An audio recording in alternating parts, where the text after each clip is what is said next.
European summer has taken a wild turn this year, from extreme heatwave pushing temperatures above 40 degrees to drowning deaths, school closures, and power concerns. The summer has turned lethal.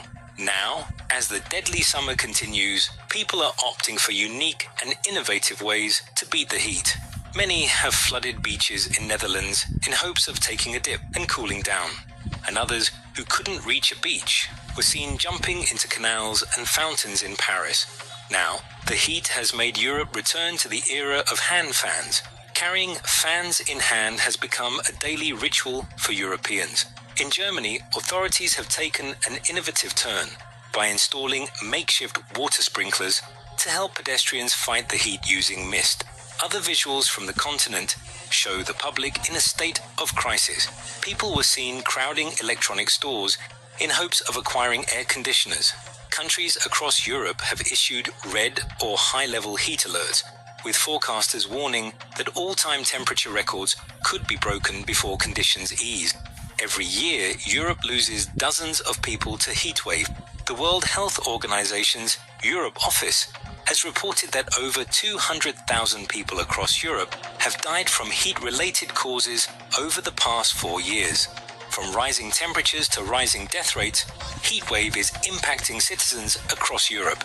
How will Europe battle this crisis, and how long will short-term measures suffice, is yet to be seen.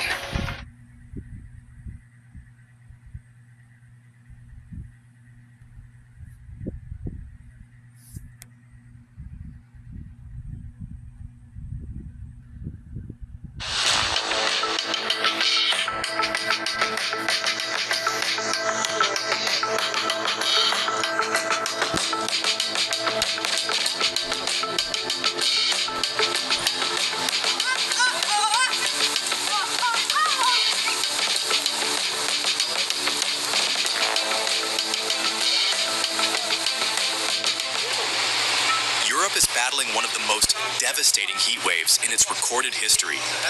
From soaring temperatures and deadly wildfires to collapsing transport systems and overflowing emergency services, the extreme weather has left a trail of destruction across the continent.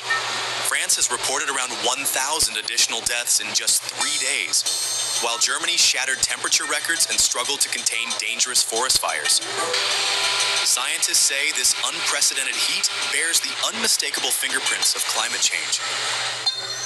France is counting the human cost of the record-breaking heat wave after health officials estimated around 1,000 additional deaths during the hottest 3 days of last week.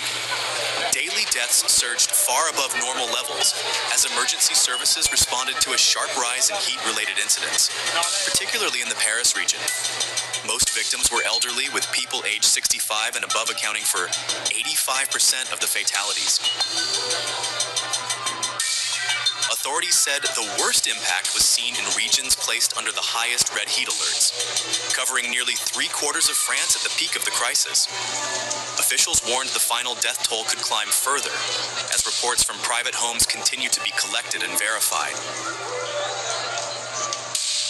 Germany also endured unprecedented temperatures, setting new daytime and nighttime records within hours. In eastern Saxony, temperatures failed to drop below 29.4 degrees Celsius overnight, while another region recorded a scorching 41.5 degrees Celsius during the day, making it the hottest temperature ever observed in the country. Scientists from World Weather Attribution said the extraordinary combination of heat and humidity would have been virtually impossible without climate change. Their analysis found such extreme conditions are now around 200 times more likely than they were just 2 decades ago. The blistering heat also ignited dangerous wildfires in eastern and southwestern Germany. Firefighters faced an added threat as flames spread through forests contaminated with unexploded World War II ammunition, forcing emergency crews to pause operations after explosions and deploy bomb disposal specialists. Across Germany, ambulance services struggled with a surge in heat-related emergencies. Berlin alone recorded hundreds of additional emergency dispatches, while police deployed water cannons near the Brandenburg Gate to cool residents and tourists seeking relief from the relentless temperatures. The extreme weather also crippled infrastructure. Highways cracked under the intense heat. Railway operator Deutsche Bahn advised against unnecessary travel. And tram services in Leipzig were suspended after tracks and switches suffered heat damage. Elsewhere in Europe, Greece remained on high alert for wildfires, as authorities warned of an extreme fire risk. Denmark, after recording its hottest temperatures on record, experienced a dramatic weather shift with powerful thunderstorms and more than 1,000 lightning strikes.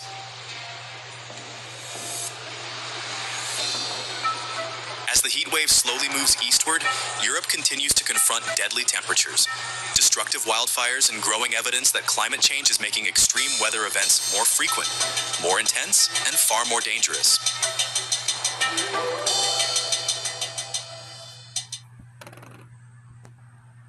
Let's go ahead and take you outside. A live look at Chicago and Louisville.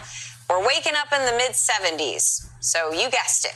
If it's a warm start, it's going to be a hot finish. And we are talking about triple-digit heat across the Great Lakes, the Midwest. And guess where it's going for 4th of July weekend?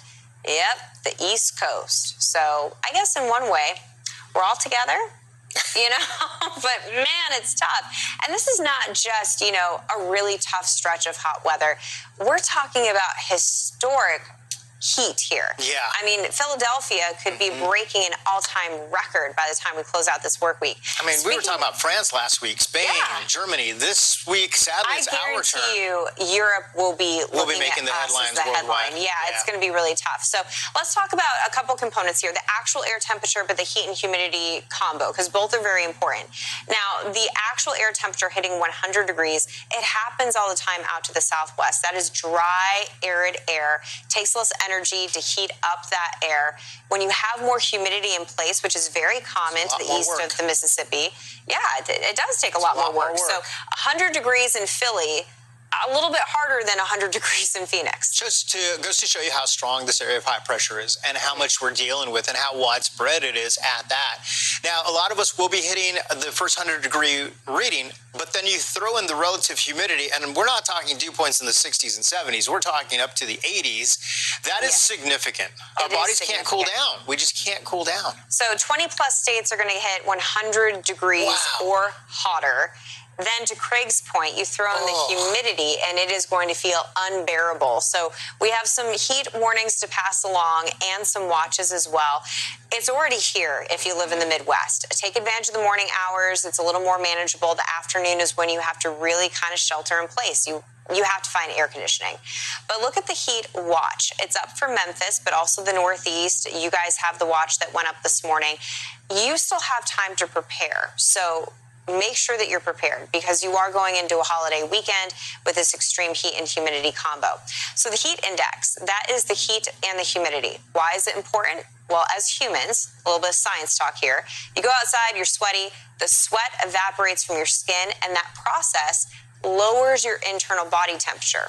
So if you go inside a steam room, it's a lot harder than a sauna, right? Yeah. Because nothing is evaporating. So your internal body temperature actually starts to increase, and the longer you're exposed to that, well, you can go into heat exhaustion or stroke before you know it. To your point, the longer you go into that, this is a stretch. It's not a 1-2 punch, and it expands all the way to the eastern seaboard. This is going to be Wednesday, Thursday, Friday, Saturday. A lot of you are trying to enjoy the outdoors. Many of you have probably taken some time off leading up to America 250, right? So if you're out and you were planning on going hiking, you were planning on going camping, what way do you have to stay cool? If you're in a tent, you certainly don't have an AC, so you have to think about these things leading up to this event. You're looking at extreme heat risk over a good chunk of the Great Lakes down through the Tennessee River Valley. That has expanded. Taking over. Yeah, we haven't seen this summer at all. Yeah, well, and honestly, in some areas, we haven't seen this type of heat in over a decade. Right. So it's not just breaking a daily record, which would be notable in itself on a holiday weekend. We're talking about all-time city records. You can tell that extreme heat risk in purple, it stays in place through the Carolinas all the way through Friday, so a long duration. Some areas are facing 40, 50 hours of dangerous heat. So here's a look at Chicago. They feel like temperatures start to trail off by Friday. So the Great Lakes and the Midwest, you guys are getting this in ahead of the holiday weekend. If you live on the East Coast, you're traveling to the East Coast, it's building in for the holiday weekend. Kansas City, triple-digit feel-like temperatures for the next couple days, but we're still kind of dangerously high as we work our way through Friday and the weekend. Again, the name of the game is find air conditioning.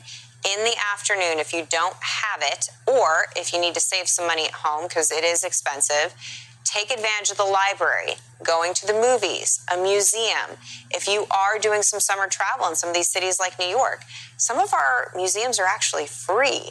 I know, dare I say. The National Mall, duck into the museums on the National Mall during the afternoon. There's no shade on the mall. So getting into these museums in the afternoon will help keep your body in a safer position because the afternoon heat, you can't be out and about dealing with that type of heat. My new evil phone company will have the most confusing pricing and plans of all time. Who would join that? With